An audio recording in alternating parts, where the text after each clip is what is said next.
स्वागत है साथियों आप सभी का अपने YouTube चैनल में। आज हम लोग बिहार पुलिस सिपाही का जो एग्जामिनेशन 1 तारीख को कंडक्ट हुआ है 1 अक्टूबर को, इसके दोनों शिफ्ट के सेकेंड शिफ्ट और फर्स्ट शिफ्ट के जो पेपर हैं उसके क्वेश्चंस को लेके आपके सामने प्रस्तुत हैं। और ये बहुत सारी जो है अफवाहों का बाजार बहुत गर्म है कि ये जो पेपर है ये लीक हुआ है 1 तारीख वाला, और साथ ही साथ बहुत लोग कह रहे हैं कि धांधलबाजी भी खूब चली है 1 तारीख वाले पेपर में। तो इसके सारे शिफ्ट के हम लोग क्वेश्चंस को लेके आपके सामने हैं और एक एक करके सारे क्वेश्चंस को देखेंगे। एक चीज छोटा सा पॉइंट यहाँ पे और ऐड कर दें, इसको स्टार मार्क करके ऐड कर देंगे, क्योंकि अभी देखो 7 अक्टूबर और 15 अक्टूबर ये 2 दिन और एग्जामिनेशन होने वाला है, ठीक है ना। तो इन दोनों एग्जामिनेशन के लिए भी बहुत महत्वपूर्ण है। और साथ ही साथ जो हमारे साथी अभी बिहार एसएससी के लिए प्रिपरेशन कर रहे एस्पिरेंट है, बिहार दरोगा के एस्पिरेंट है, उनके लिए भी ये सारे क्वेश्चंस देखने चाहिए, क्योंकि क्वेश्चन का पैटर्न काफी कुछ मतलब इसमें बदलाव हुआ है। तो क्वेश्चन के पैटर्न को देखना चाहिए, लेवल ऑफ क्वेश्चंस को देखना चाहिए और अपनी तैयारी को और भी ज्यादा धार देनी चाहिए। पहला क्वेश्चन है सत्यमेव जयते वाक्यांश कहां से लिया गया? ये मुंडका उपनिषद से लिया गया है, मुंडका उपनिषद से लिया गया है। Hindi as well as English दोनों मीडियम में लेकर चलेंगे, बाइलिंगुअल में पूरा सीरीज होगा, तो बने रहिएगा। सत्यमेव जयते सत्य की जीत हो, ये वाक्यांश मुंडका उपनिषद से लिया गया है। खेल में उत्कृष्टता के लिए कौन सा पुरस्कार दिया जाता है? क्वेश्चन पूछा गया है। अर्जुन अवार्ड, ठीक है, अर्जुन अवार्ड हम लोग जानते हैं, जो खेल में उत्कृष्ट प्रदर्शन करते हैं उन्हें अर्जुन अवार्ड से नवाजा जाता है। एलआईसी ने नए ग्राहकों और एजेंटों के लिए कौन सा ऐप लॉन्च किया है? इस ऐप का नाम है आनंद मोबाइल ऐप, ठीक है। इस ऐप का नाम क्या है? आनंद मोबाइल ऐप। यहां हम लोग ऑप्शंस नहीं रखे हुए हैं, हम लोग सीधे सीधे क्वेश्चन वन लाइनर अप्रोच में चलेंगे और जहां मल्टी डायमेंशनल एक्सप्लेनेशन चाहिए होगा वहां हम लोग एक्सप्लेनेशन भी देंगे आपको। संविधान सभी न्यायालयों से लेकर उच्च न्यायालय तक अधीनस्थों को अधीक्षण की शक्तियां देती है। ये किस संविधान के तहत ये शक्तियां देती है? तो ये आर्टिकल 227 कॉन्स्टिट्यूशन ऑफ इंडिया 1950 के तहत ये शक्तियां प्रदान की जाती है, ठीक है ना, संविधान के द्वारा। भारतीय संविधान के किस भाग में मौलिक अधिकार है? ठीक है, मौलिक अधिकार जो है उसकी संविधान में है पार्ट 3 आर्टिकल 12 से 35। किस संविधान में है? पार्ट 3 ऑफ आर्टिकल 12 से 35 में ये शामिल है। भारतीय संविधान के मौलिक अधिकार शामिल है किसमें? पार्ट 3 ऑफ आर्टिकल 12 से 35, ठीक है। आगे बढ़ेंगे। संविधान से काफी क्वेश्चंस पूछे गए हैं, ठीक है ना, भारतीय संविधान से।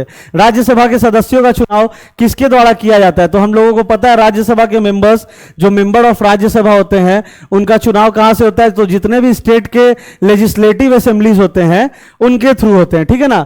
स्टेट लेजिस्लेटिव असेंबली के द्वारा होती है, यानी कि विधानसभा जिसे हम लोग कहते हैं, ठीक है। स्टेट की विधानसभा के जो उम्मीदवार होते हैं उनके थ्रू इन सदस्यों का चुनाव किया जाता है, मतलब विधायकों के द्वारा। अगर बात करें तो एमएलएस के द्वारा इनका चुनाव किया जाता है। राज्यसभा के सदस्यों का चुनाव किसके द्वारा किया जाता है? लेजिस्लेटिव असेंबलीज ऑफ स्टेट, मतलब सभी राज्यों के विधानसभा के विधानसभा के मेंबर्स के द्वारा। भारत में किसी भी मामले को कहीं भी स्थानांतरित करने का अधिकार किसे है? मतलब किसी भी तरीके का कोई भी मामला है भारत में, कोई भी केस है, उसको किसी भी जगह स्थानांतरित मतलब उसको डिस्प्लेस करने का अधिकार किसके पास है? तो यह अधिकार सुप्रीम कोर्ट ऑफ इंडिया, सर्वोच्च न्यायालय, भारत का सर्वोच्च न्यायालय के पास इसका अधिकार है कि वो किसी भी केस को कहीं भी डिस्प्लेस कर सकता है, स्थानांतरित कर सकता है। समान नागरिक संहिता भारतीय संविधान के किस अनुच्छेद के अंतर्गत आती है? समान नागरिक संहिता, ठीक है, यह किसके अंदर आती है? Mention in part 4 article 44 of Indian constitution. कौन सा है? भाग 4, ठीक है ना, भाग 4 और अनुच्छेद 44 भारतीय संविधान का।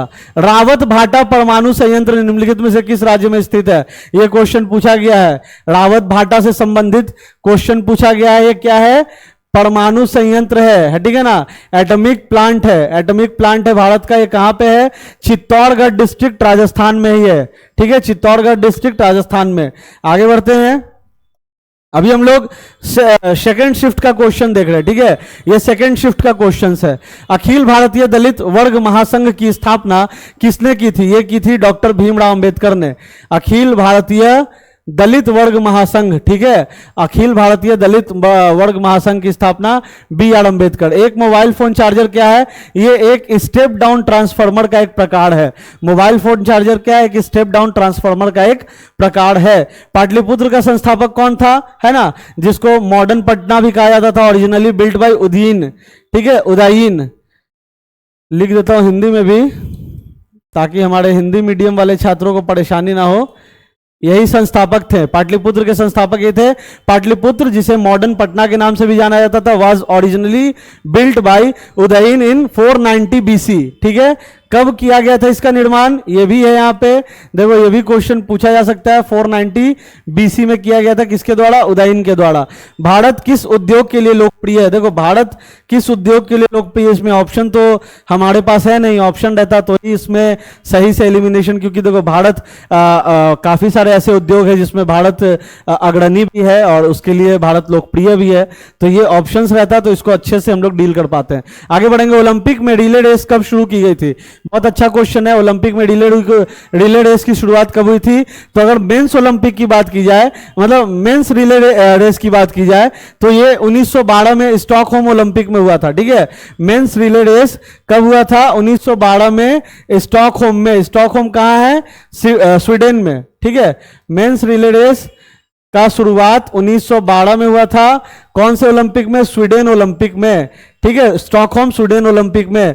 वहीं अगर बात करें वुमेन्स इवेंट के बारे में, तो ये हुआ था आपका एम्स्टर्डम ओलंपिक्स में। ये कब हुआ था? 1928 में।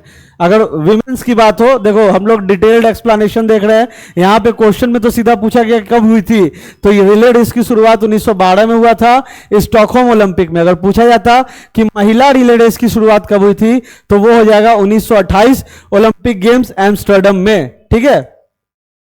7 तारीख को और 15 तारीख को भी पेपर है। उन साथियों के लिए एक अनाउंसमेंट, एक इंपॉर्टेंट अपडेट कि जो 7 तारीख और जो 15 तारीख का जो पेपर है, उसके लिए हम लोगों ने कंप्लीटली जो टेस्ट सीरीज है उसको डिजाइन एंड डेवलप किया है आपके सिर्फ 7 और 15 तारीख के पेपर के लिए, जिसमें आपको 10 मॉडल सेट मिल रहे हैं डिटेल्ड एक्सप्लेनेशन के साथ। ये बाइलिंगुअल में है, हिंदी मीडियम वाले भी इंग्लिश मीडियम वाले भी, दोनों के लिए। साथ ही साथ आपको वीडियो लेक्चर्स, वीडियो एक्सप्लेनेशन भी मिलेंगे, है ना, वीडियो एक्सप्लेनेशन मिलेंगे, टॉपिक वाइज लेक्चर्स मिलेंगे। ओनली 99 में, ओनली 99 रुपीज में आपको 7 तारीख और 15 तारीख के जो एस्पिरेंट जो हमें देख रहे हैं, 7 तारीख को अगर आपका पेपर है या फिर 15 तारीख को आपका पेपर है, तो ये जो टेस्ट सीरीज है ये बेस्ट है। इसमें 10 मॉक पेपर है और जो अभी आपका 1 तारीख को पेपर घटा है उसके आधारित ये सारा क्वेश्चंस डिजाइन एंड डेवलप्ड है। तो बहुत इंपॉर्टेंट है, बेहद इंपॉर्टेंट है आपके आगामी ये 7 और 15 के एग्जामिनेशन के लिए, ठीक है। आगे बढ़ते हैं। पश्चिम बंगाल के प्रथम राज्यपाल कौन थे? ये थे सी राजागोपालाचारी। पश्चिम बंगाल के प्रथम गवर्नर कौन थे? ये थे सी राजागोपालाचारी। लोकसभा का अस्थाई अध्यक्ष कौन होता है? ये होता है प्रोटेम स्पीकर। इसे हम लोग क्या बोलते हैं? प्रोटेम स्पीकर, है ना। आम बोलचाल में क्या बोलते हैं?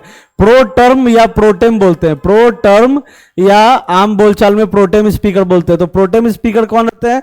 अस्थाई होते हैं। अस्थाई होते हैं मतलब ये परमानेंट नहीं होते, टेम्पोररी अध्यक्ष होते हैं।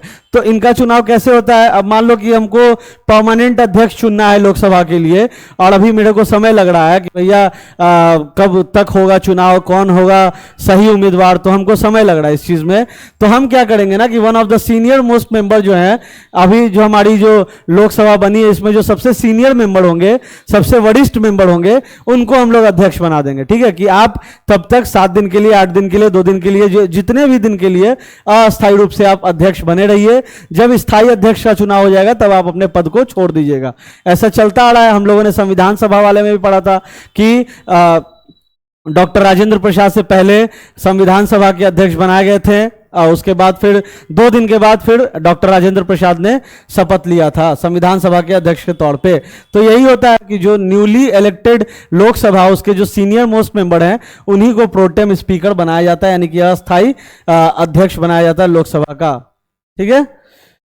आगे बढ़ेंगे। शुंग राजवंश की स्थापना किसने की थी? ये पुष्यमित्र शुंग ने की थी, ठीक है। भारतीय संविधान का अनुच्छेद 226 क्या है? अनुच्छेद 226 क्या है? Article 226(1) of the Indian constitution states that every high court shall have powers to issue orders or writs including habeas corpus, mandamus, prohibition quo warranto and certiorari to any person or any government for the enforcement of fundamental rights and for other purpose. Jai Bhim movie अगर आपने देखा होगा, बहुत चर्चा में थी, जय भीम है ना, साउथ की मूवी थी, काफी चर्चा में थी, उसमें इसका जिक्र था। ये जो आपका हैबियस कॉर्पस है, हैबियस कॉर्पस है, शो मी द बॉडी, इसका उद्देश्य है, हैबियस कॉर्पस कहता है कि कोई भी बंदी अगर कानून के यानी कि अगर पुलिस कस्टडी में है और उसके ऊपर कोई टॉर्चर नहीं होना चाहिए, उसके लिए कानून है कि किसी भी तरीके का किसी भी बंदी को, किसी भी जो मुजरिम है या फिर मुजरिम नहीं है जिसको बंदी बनाया गया है जो पुलिस कस्टडी में, उसके ऊपर किसी भी तरह का टॉर्चर, किसी भी तरह का अत्याचार नहीं होना चाहिए। और ये हैबियस कॉर्पस, इसका मतलब है शो मी द बॉडी।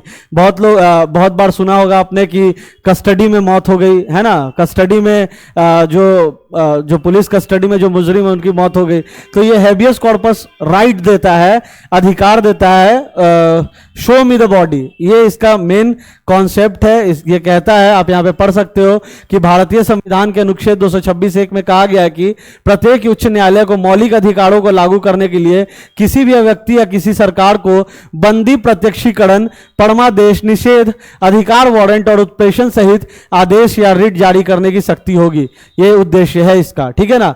मतलब सब के लिए हम लोग हमेशा जो है, हम लोगों ने देखा है कि सभी के जो राइट्स हैं, जो फंडामेंटल राइट्स है, वो उनको मिले, कानून भी यही कहता है। आर्य समाज की स्थापना किसने की? तो ये कानून का ही है, हैबियस कॉर्पस, उससे रिलेटेड ये क्वेश्चन आपका पूछा गया था। आर्य समाज की स्थापना किसने की? ये दयानंद सरस्वती ने की थी। सत्यमेव जयते शब्द किसने गढ़ा था? सत्यमेव जयते शब्द किसने गढ़ा था? ये थे पंडित मदन मोहन मालवीय, इन्होंने ये सत्यमेव जयते शब्द गढ़ा था। सुभाष चंद्र बोस ने क्या नारा दिया था? तुम मुझे खून दो, मैं तुम्हें आजादी दूंगा। The servants of India society, BPSC में भी अभी पूछा गया था इससे रिलेट करके क्वेश्चन, मैचिंग वाला जो क्वेश्चन था बीपीएससी में, उसमें ये पूछा गया था सर्वेंट्स ऑफ इंडिया सोसाइटी से रिलेटेड। तो सर्वेंट्स ऑफ इंडिया सोसाइटी की स्थापना किसने की थी? गोपाल कृष्ण गोखले ने की थी। गोपाल कृष्ण गोखले, एक क्वेश्चन इससे और भी बन सकता है कि गांधी जी के, महात्मा गांधी जी के राजनीतिक गुरु कौन थे? तो ये भी गोपाल कृष्ण गोखले होंगे। भारतीय राष्ट्रीय कांग्रेस आईएनसी की पहली बैठक कब आयोजित की गई थी? ये देखो 1885, पढ़ते इसको, the national Indian National Congress was formed in Mumbai in 1885। कब इसका इंडियन नेशनल कांग्रेस कब बना? 1885 में बना। Its first session was conducted in Bombay from 28 से 31 दिसंबर 1885 at the initiative of retired civil service officer Allan Octavian Hume. देखो क्या था, इसको पूरा पढ़ेंगे। भारतीय राष्ट्रीय कांग्रेस की आईएनसी की पहली बैठक कहां आयोजित की गई थी? ये बॉम्बे में की गई थी सन 1885 में। और सन 1885 ही वो साल था जब इंडियन नेशनल कांग्रेस की स्थापना हुई थी। किसके द्वारा? Retired civil service officer Allan Octavian Hume, जिसे हम लोग कहते हैं, पढ़ते भी हैं, एओ ह्यूम के द्वारा किया गया था। और पहले अध्यक्ष अगर पूछा जाए तो WC बनर्जी हो जाएंगे, ठीक है। इंडियन नेशनल कांग्रेस के पहले अध्यक्ष WC बनर्जी, और Indian National Congress was founded by AO Hume. कब किया गया था? 1885 में। इंडियन नेशनल कांग्रेस की पहली बैठक कहां हुई थी? तो ये बॉम्बे में 1885 में हुई थी। और पहली बैठक कब से कब तक चली थी साथियों? तो 28 दिसंबर से लेके 31 दिसंबर 1985 तक चली थी। तो देखो हम लोगों ने पूरा यहां पे कंप्लीट किया, जो कंप्लीट इससे रिलेटेड जो फैक्ट है ना। ये पीडीएफ भी आपको मिल जाएगा हमारे टेलीग्राम चैनल पे, टेलीग्राम चैनल का लिंक डिस्क्रिप्शन में है, जुड़ जाइएगा। भारतीय प्राचीन ओलंपिक खेल कब हुए थे? प्राचीन ओलंपिक, एंशिएंट ओलंपिक से रिलेटेड क्वेश्चन है। एंशिएंट ओलंपिक गेम्स कब हुए थे?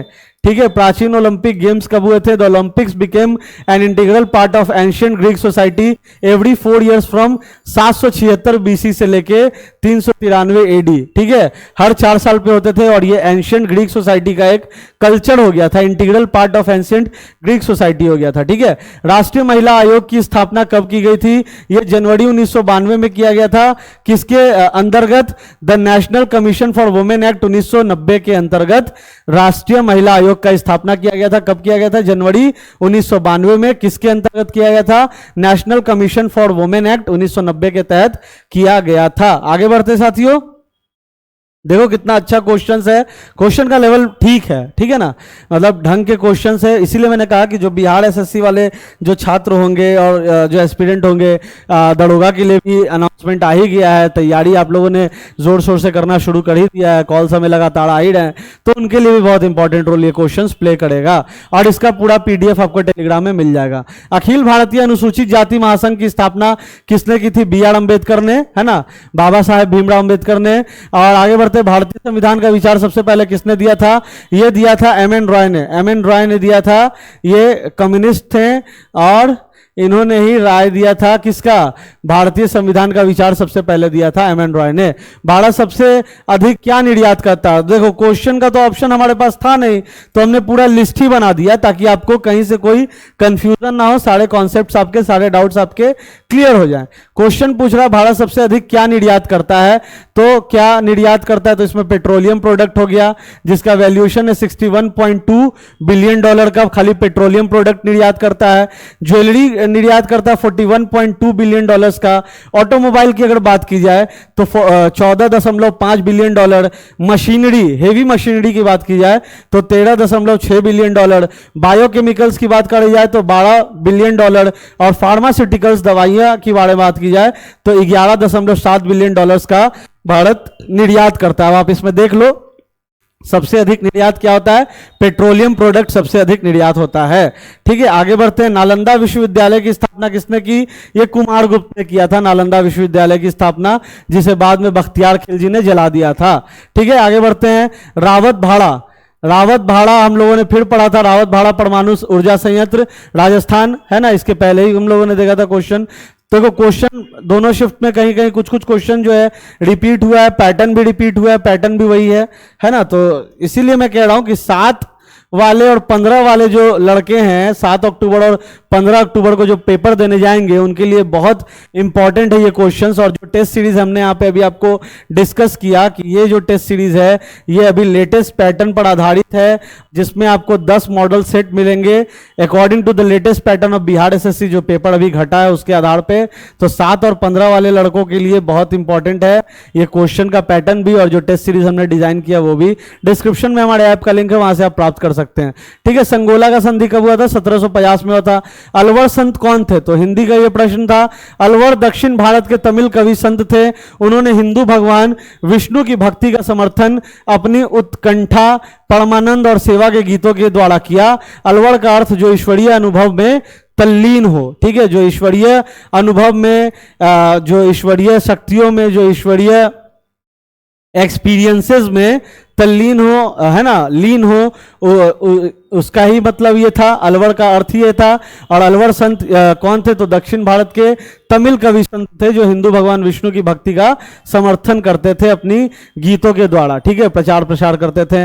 मैराथन कितनी लंबी होती है? तो इसकी आधिकारिक दूरी की बात की जाए तो 82.195 किलोमीटर, यानी कि 26 मील और 385 गज। ठीक है, अगर मैराथन की ऑफिशियल डिस्टेंस की बारे में बात की जाए तो ये होती है 42.195 किलोमीटर, जो होता है लगभग 26 मील और 385 गज के बराबर। आगे बढ़ेंगे साथियों हम लोग। सारे क्वेश्चंस बहुत इंपॉर्टेंट है, बने रहिएगा वीडियो के साथ टिल लास्ट, है ना।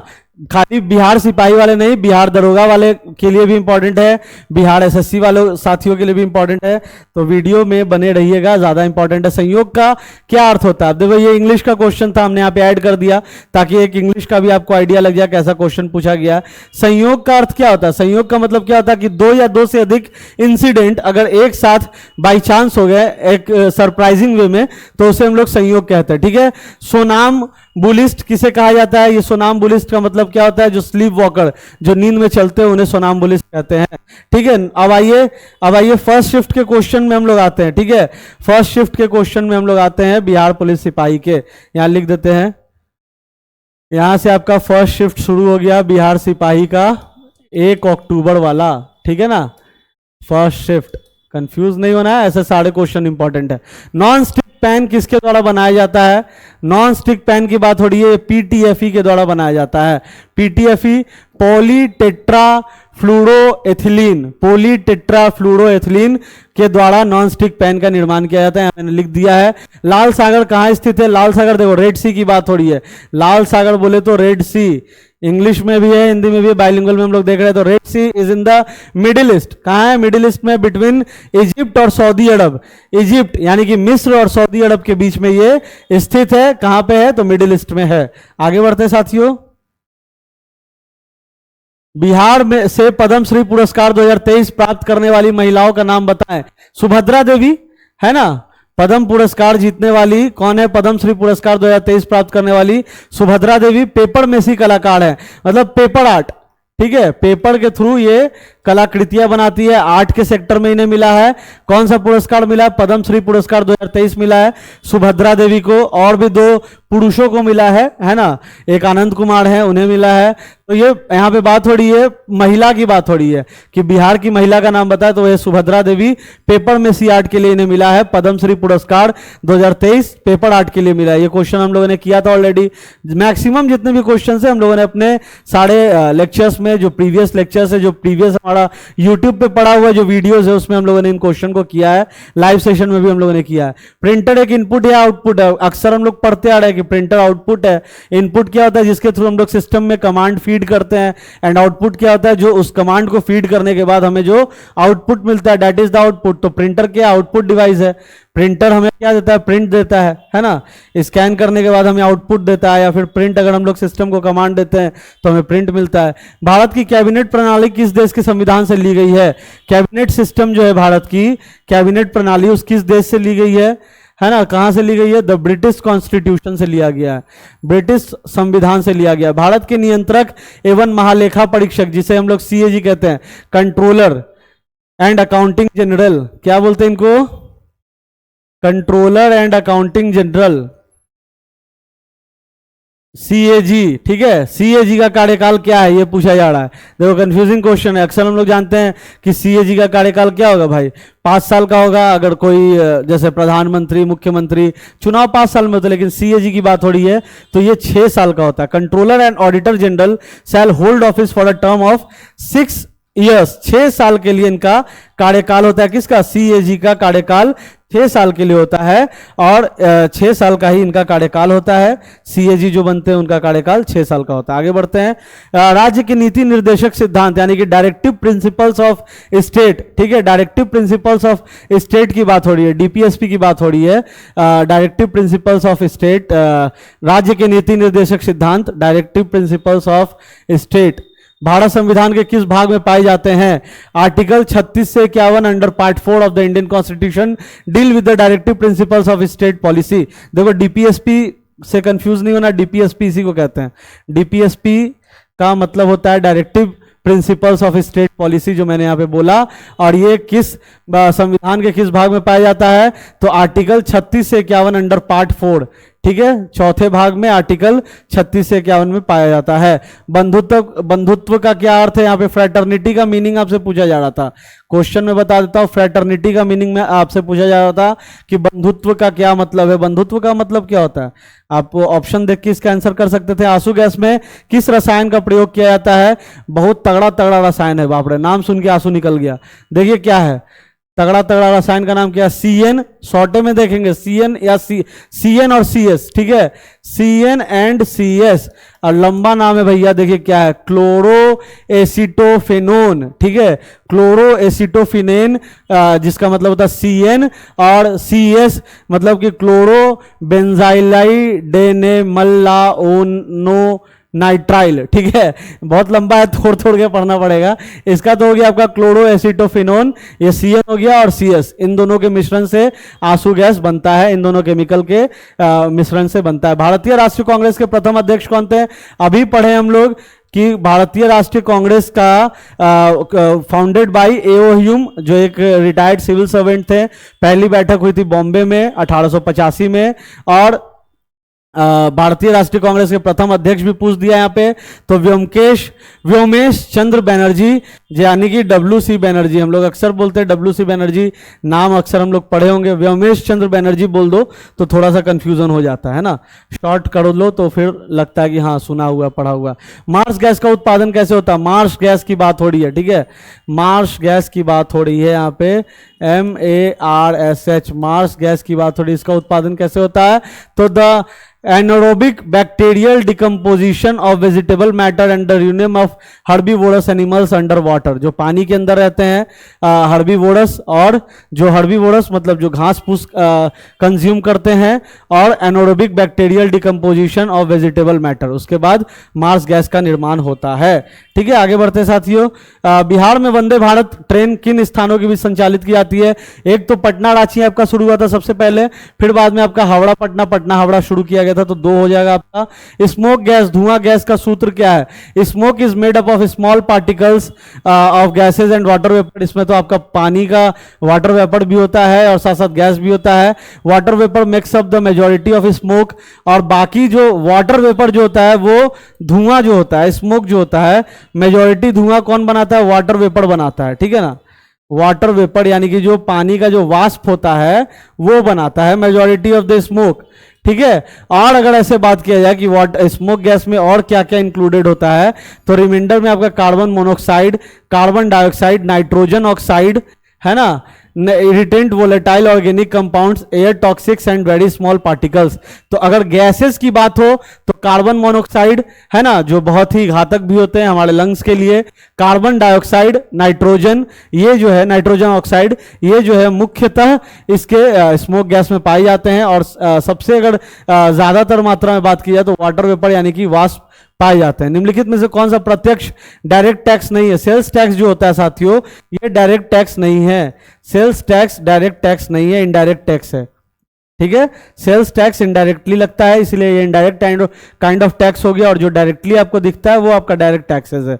लाइक आपका GST जो है वो डायरेक्ट टैक्सेस में आता है, वो आपको बिल में दिखता है, इंक्लूडेड है कि हाँ 18% लगा कि कितना % लगा।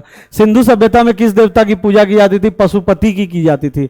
पशुपति यानी कि महादेव की पूजा की जाती थी, और साथ ही साथ गॉडेस की भी की जाती थी, देवियों की भी की जाती थी, लेकिन मुख्यतः महादेव की जाती थी, ठीक है। UNDP का पूर्ण रूप क्या है? United Nations Development Programme. UNDP stands for United Nations Development Programme. Latin में वैक्सीनिया का क्या अर्थ होता है? इसका मतलब होता है काउ पॉक्स। लैटिन में वैक्सीनिया का अर्थ होता है काउ पॉक्स। लैटिन का मतलब होता है काउ, और वैक्सा का मतलब होता है काउ पॉक्स, ठीक है, इस वैक्सीनिया। नवीनतम धातु कौन सी है? जो सबसे नवीनतम है वो है गैलियम। नवीनतम, न्यूएस्ट धातु, न्यूएस्ट, ठीक है, न्यूएस्ट एलिमेंट फाउंड, इसको कह सकते हैं न्यूएस्ट एलिमेंट फाउंड, गैलियम। और सबसे भारी धातु कौन सी है? Heaviest element. हेवीएस्ट एलिमेंट की बात हो रही है, सबसे भारी धातु की बात हो रही है, तो ये है the heaviest metal is osmium. Osmium which has bulk for bulk nearly twice the weight of lead. Lead जो होता है, लीड जो एलिमेंट है, इसका सीधा ट्वाइस होता है ये, ठीक है ना। Twice of lead is equal to आपका ऑस्मियम, जो आपका सबसे हेवीएस्ट धातु है, हेवीएस्ट मेटल है जो, ठीक है। आगे बढ़ते हैं। 2 क्वेश्चन यहां पे देख लिया हम लोगों ने। साइंस का क्वेश्चन था, बंगाल का अंतिम नवाब कौन था? बंगाल का अंतिम नवाब था मंसूर अली खान। मंसूर अली खान 1838 से लेकर 1880 तक बंगाल का अंतिम नवाब था। बंगाल के अंतिम मान्यता प्राप्त नवाब नाजिम नवाब मंसूर अली खान थे।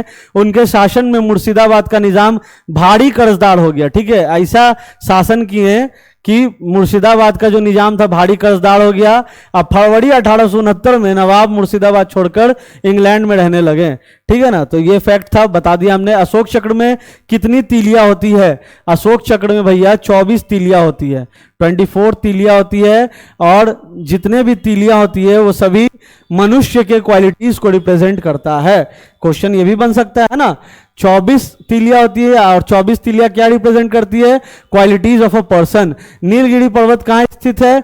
तमिलनाडु में। नीलगिरी माउंटेन रेलवे के बारे में अगर हम लोगों ने सुना होगा तो, नीलगिरी माउंटेन रेलवे क्या है, कहाँ स्थित है? तमिलनाडु में है। नीलगिरी माउंटेन रेलवेज क्या है, ये यूनेस्को के विश्व धरोहर के में सूची में भी शामिल है, ठीक है ना, तमिलनाडु का नीलगिरी माउंटेन रेलवेज। न्यूटन का पहला नियम क्या है, ये लॉ ऑफ इनर्शिया जो है कि किसी वस्तु पे कोई वस्तु अगर कॉन्स्टेंटली किसी पे बल लग रहा तो वो उसी पोजीशन में रहेगा, और अगर वो रेस्ट में रहेगा तो वो उसी पोजीशन में रहेगा, अनलेस कि कोई एक्सटर्नल फोर्स उसके ऊपर ना लगे। यही था न्यूटन का पहला नियम, फर्स्ट लॉ ऑफ मोशन जो हम लोग पढ़ते हैं, लॉ ऑफ इनर्शिया। सबसे मजबूत धातु कौन सी है, टंगस्टन, टंगस्टन, ठीक है, टंगस्टन जो है सबसे मजबूत धातु होती है, ठीक है ना। सबसे मजबूत पढ़ लिया हम लोगों ने, सबसे भारी पढ़ लिया हम लोगों ने, और एक क्या था, सबसे न्यूएस्ट पढ़ लिया हम लोगों ने। 3 क्वेश्चन बना है आपका, एलिमेंट से, धातु से 3 क्वेश्चन बना है, most heaviest, most newest and most strongest, देख सकते हो 3 क्वेश्चन। तो पैटर्न को समझना है हम लोगों को। अफीम युद्ध किस देश ने लड़ा था, अफीम युद्ध भाई उस टाइम पे क्या होता कि बहुत बड़ा इकोनॉमिक क्राइसिस हो गया था, ठीक है, इकोनॉमिक क्राइसिस हो गया था, तो अफीम युद्ध लड़ा गया था किसके बीच में, ब्रिटेन, ग्रेट ब्रिटेन और चाइना के बीच में लड़ा गया था। कब से कब तक पूछा जा सकता है, आपका 7 तारीख को पेपर है, 15 तारीख को पेपर है, पूछ देगा भैया कि कब लड़ा गया था। जैसे यहाँ पे तो पूछ दिया कि अफीम युद्ध किस देश ने लड़ा था, उसमें सीधा पूछ देगा कब लड़ा गया था, तो 1839 से 1842 के बीच में लड़ा गया था। तो देखो ये सारा फैक्ट यहाँ पे हम लोग बता रहे हैं। तो वीडियो अगर आप लोग पूरा देख रहे होंगे तो काइंडली वीडियो को लाइक कीजिए, अपने साथियों के साथ शेयर कीजिए, क्योंकि बहुत इंपॉर्टेंट कॉन्सेप्ट्स आपको दिए जा रहे हैं आगामी परीक्षाओं के लिए, not only Bihar police but also the aspirants who are preparing for the Bihar SSC 10+2 level पे जो आया एंड बिहार दरोगा, तो उसके लिए भी बहुत इंपॉर्टेंट है, और सारे फैक्ट्स को जो इंपॉर्टेंट है वो बता दिया जा रहा है। प्लाज्मा झिल्ली की खोज किसने की थी, रॉबर्ट हुक, प्लाज्मा झिल्ली की खोज की थी रॉबर्ट हुक ने। मार्च 2023 में बैंक का एनपीए कितना था। अब एनपीए क्या होता है, एनपीए का मतलब क्या होता है उसको एक बार जान लेंगे हम लोग, लेकिन पहले देख लो क्वेश्चन क्या है कि मार्च 2023 में बैंक का एनपीए कितना था, ये था 3.9%, 3.9%, और एनपीए होता है नन परफॉर्मिंग एसेट, ठीक है, नन परफॉर्मिंग एसेट होता है, मतलब होता है एनपीए। और ये क्या होता है कि वैसे जो आपको बैंक जैसे टैक्स दिया, जो बैंक ने आपको लोन दिया और उसके बाद बैंक लोन के इंटरेस्ट को रिकवर करने में नाकाम होता है ना, इन 90 डेज, 90 दिन तक अगर बैंक 90 दिन तक अगर बैंक ने आपको लोन दिया है और उसके बाद 90 दिन तक अगर बैंक उसके इंटरेस्ट के रकम को भी पाने में नाकाम होता है तो उसे वैसे इंटरेस्ट को एनपी यानी कि नॉन परफॉर्मिंग एसेट, ये 90 डेज की क्राइटेरिया है, इसको याद रखिएगा। और वैसे को क्या करता है बैंक, घोषित कर देता है नॉन परफॉर्मिंग एसेट। हम लोगों ने अक्सर सुना है कि लोग लोन ले लेते हैं हेवी और उसके बाद अपने आप को दिवालिया घोषित कर देते हैं, बहुत लोग इंडिया छोड़ के भाग गए हैं, जैसे हम लोग कई एग्जाम्पल्स को भी हम लोग जानते हैं, बताने की आपको जरूरत नहीं है।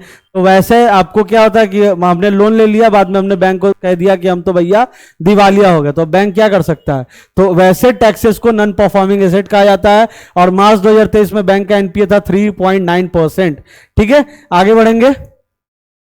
ध्वनि की तीव्रता कैसे मापी जाती है, डेसिबल के थ्रू मापी जाती है। ठीक है, ध्वनि की जो तीव्रता होती है, इंटेंसिटी ऑफ साउंड, जो इंग्लिश मीडियम वाले छात्र भैया आप भी बने रहिएगा, बुरा मत मानिएगा, यहाँ पे हिंदी और इंग्लिश दोनों में करवा दिया जा रहा है। Intensity of sound is measured by decibel, ठीक है ना, measured by decibel, DECIBEL, decibel के द्वारा मापा जाता है। एक खगोलीय इकाई किसके बीच की औसत दूरी होती है, खगोलीय इकाई यानी कि खगोलीय इकाई हम लोग अक्सर पढ़ते हैं, हम लोगों ने पिछले GS फाउंडेशन वाले टॉपिक में भी पढ़ा था, सारे क्वेश्चंस वहीं से आए, कहीं कोई out of the box question नहीं है। बात थोड़ी यहाँ पे एस्ट्रोनॉमिकल यूनिट के बारे में, एस्ट्रोनॉमिकल यूनिट के बारे में बात हो रही है। ये क्या होता है, खगोलीय इकाई। एस्ट्रोनॉमिकल यूनिट क्या है, AU is the average distance between the earth and the sun, पृथ्वी और सूरज के बीच की औसत दूरी। ठीक है, खगोलीय इकाई किसे कहते हैं, पृथ्वी और सूरज के बीच की औसत दूरी को हम लोग क्या कहते हैं, एस्ट्रोनॉमिकल यूनिट कहते हैं, खगोलीय इकाई कहते हैं। अप्रोक्सीमेटली कितना है 1.5108 किलोमीटर लाख किलोमीटर, ये लगभग इतना है। ठीक है ना, इसमें थोड़ा सा एग्जैक्ट आया नहीं, का दाई सैकड़ा, हजार, 10,000, ये गलत यहाँ पे है, इसको हम लोग इग्नोर करेंगे। ठीक है, पृथ्वी और सूरज के बीच की औसत दूरी को कहते हैं खगोलीय इकाई, है ना, average distance between the earth and sun is known as astronomical unit, और स्पीड ऑफ लाइट कितनी होती है 3 into 10 to the power metre 10 metre पर सेकेंड। ठीक है, किससे नापा जाता है ये? हाँ, ये भी क्वेश्चन यहाँ पे बन सकता है कि जो एस्ट्रोनॉमिकल यूनिट है वो किससे मेजर किया जाएगा, तो ये लाइट, स्पीड ऑफ लाइट से मेजर किया जाता है। ठीक है, स्पीड ऑफ लाइट से मेजर किया जाता है AU। ठीक है, एस्ट्रोनॉमिकल यूनिट क्वेश्चन बन सकता है। 7 तारीख वाले 15 तारीख वाले देख रहे तो समझ लीजिए, यहां पे पूछा जा रहा था आपसे 1 तारीख वाले पेपर को, जो सेकंड शिफ्ट था उसमें पूछा जा रहा था, फर्स्ट शिफ्ट में सेकंड शिफ्ट में, कि एक खगोलीय इकाई किसके बीच की औसत दूरी है, एस्ट्रोनॉमिकल यूनिट दूरी है, एवरेज दूरी पृथ्वी और सूरज के बीच में, और पृथ्वी और सूरज के बीच की दूरी किसके दौरान मापी जाती है, तो स्पीड ऑफ लाइट के थ्रू मापी जाती है। ठीक है, और उसे हम लोग कहते हैं एस्ट्रोनॉमिकल यूनिट। क्या कहते हैं? खगोलीय इकाई कहते हैं average distance between the earth and the sun. ठीक है, आगे बढ़ते हैं। ये फर्स्ट शिफ्ट वाला क्वेश्चन था। कौन सा पदार्थ कांच की सतह को गीला नहीं करता है? देखो, कौन सा पदार्थ जो दिखता तो है लिक्विड ऐसा, है ना, थर्मामीटर अगर आपके घर पे होगा, पाड़ा वाला थर्मामीटर, मरकड़ी वाला, जिसे हम लोग कहते हैं पाड़ा, आम बोलचाल में क्या कहते हैं भैया? पाड़ा कहते हैं, पाड़ा वाला थर्मामीटर, जिससे हम लोग बुखार नापते हैं। उसको अगर आप देखिएगा, अगर आप गलती से फूटा होगा अगर आपसे, तो जब वो निकलता है, जो मरकरी निकलता है बाहर, तो वो दिखता तो है लिक्विड टाइप का जब आपको थर्मामीटर के अंदर होता है तो, और अगर गिर के टूट गया और जब वो फर्श पे गिरता है तो फर्श लेकिन गीला नहीं होता है। ठीक है, क्वेश्चन वही पूछा जा रहा है यहाँ पे कि कौन सा पदार्थ कांच की सतह को गीला नहीं करता है। कांच की सतह, जिसमें थर्मामीटर में, जैसे थर्मामीटर भी कांच का होता है, तो उसके सतह को गीला नहीं करता है, कौन सा? तो ये मरकड़ी होता है। ठीक है, पाड़ा जिसे कहते हैं हिंदी में, पाड़ा इतना हाई हुआ कि थर्मामीटर टूट गया, है ना। इससे कॉन्सेप्ट को याद रखेंगे कि पाड़ा इतना हाई हुआ कि थर्मामीटर टूट गया, तो वही है कि कौन सा पदार्थ कांच की सतह को गीला नहीं करता है, तो मरकरी। परिवर्तन के दौरान ऊष्मा ऊर्जा की आपूर्ति किस रूप में की जाती है? संग्रहित पदार्थ का तापमान। ये क्या है कि in what form is the heat energy supplied during the change in temperature of a substance stored. ये होता है काइनेटिक एनर्जी, हम लोगों ने पढ़ा है काइनेटिक एनर्जी के बारे में, उससे संबंधित था। भारत के किस शहर को पहला ई कचरा रिसाइक्लर मिला? ई कचरा रिसाइक्लर किसको मिला है? भारत के किस शहर को ई कचरा रिसाइक्लर मिला? तो बेंगलोर, कर्नाटक को मिला है। स्वतंत्र बंगाल का अंतिम शासक कौन था? अभी पढ़े हम लोग, मंसूर अली खान थे। ठीक है ना। सिंधु सभ्यता में किस देवता की पूजा होती थी, है ना? किनकी पूजा होती थी? नमः पार्वती पतये हर हर महादेव, पशुपति महादेव की, है ना जी, पशुओं की पति, पशुओं के देवता जिसे कहा जाता है, पशुपति की पूजा की जाती थी सिंधु सभ्यता के दौरान, सिंधु वैली सिविलाइजेशन के दौरान। ठीक है ना, सिंधु इंडस वैली सिविलाइजेशन के दौरान। सिंधु मैंने लिख दिया, इंडस वैली सिविलाइजेशन इंग्लिश में अगर बात की जाए तो यहाँ पे पूछा जा रहा आपसे कि during Indus valley civilisation which god was worshipped, किस देवता की पूजा होती थी? तो महादेव की पूजा होती थी, पशुपति नाथ महादेव की पूजा होती थी, पशुओं के देवता की पूजा होती थी और देवियों की भी पूजा होती थी, लेकिन मुख्यतः महादेव की पूजा होती थी, यानी कि पशुपति की पूजा होती थी। कौन सा संत महाराष्ट्र क्षेत्र में सक्रिय था?